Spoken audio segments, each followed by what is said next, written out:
The other thing I always tell everybody is to be absolutely certain to thoroughly read the installation guide, whether, even if you're not doing the install, it's important that you understand what needs to be done, and your installer, especially if you're paying someone to do the install, really reads through every bit of it. For example, some of these little tips, you can see this chassis can't be printed in FDM successfully because there's this little slot here where your contacts are going to go.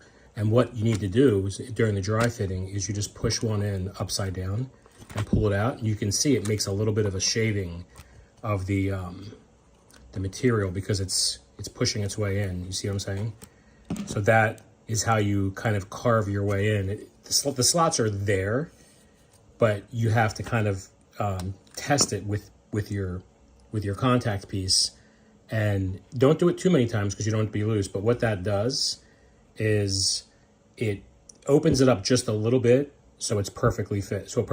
And then you can test this out on your own just by taking one. And the reason I tell you to do it upside down is because you don't want those barbed areas making that initial fitment, because it'll kind of make it too loose. But when you push this in, what you're kind of doing is getting it ready so that when you actually have this wired up and soldered, when you push this side in, it'll really stick in there because of those two barbs. And also, I recommend that you just push these down a little bit.